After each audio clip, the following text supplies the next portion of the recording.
ঢাকা শহর থাকার অনেক সুবিধার পাশাপাশি কিছু অসুবিধাও আছে।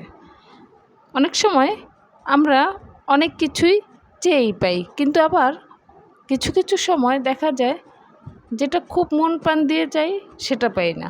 আমরা যারা গ্রামে বড় হয়েছি তারা নদীর মাছ, বিলের মাছ খেয়ে অভ্যস্ত। আর দেখা যায় শহরে এই মাছগুলো সচরাচর পাওয়া যায় না। যা পাওয়া যায় সেগুলো সবই হচ্ছে চাষের মাছ।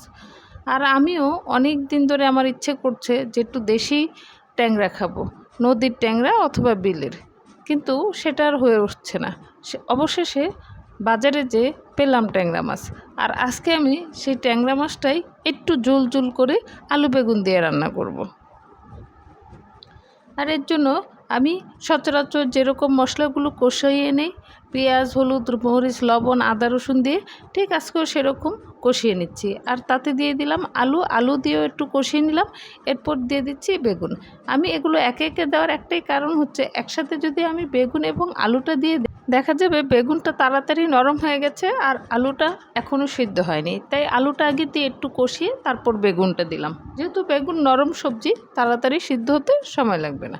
এরপরে দিয়ে দিলাম টমেটো। আমার এই টমেটোটা ফ্রিজে ছিল, সেহেতু এটা নরমই হয়ে গেছে, তো এটা আর আগে দেওয়ার প্রয়োজন নেই। অফ সিজনের এখন টমেটো হলে এটা আগে দিয়ে দিতে হতো, না হলে শক্ত থাকতো।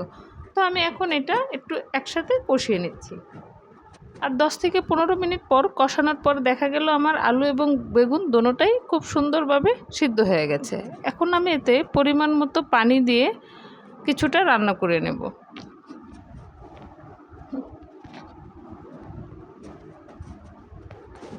অনেকেই আমি জানি যে ওই নদীর মাছগুলো খুব বেশি পছন্দ করে যারা গ্রামের মানুষ।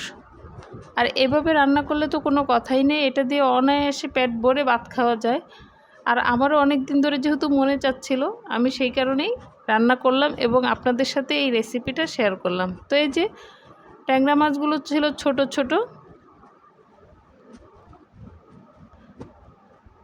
আমার রান্নাটা প্রায় কমপ্লিট হয়ে গেছে। আর এই সব মাছ রান্না করতে, যেমন পাবদা, ট্যাংরা, এগুলো রান্না করতে অনেক সময় লাগে না, খুব অল্প সময়ে এগুলো সিদ্ধ হয়ে যায় এবং রান্না হয়ে যায়।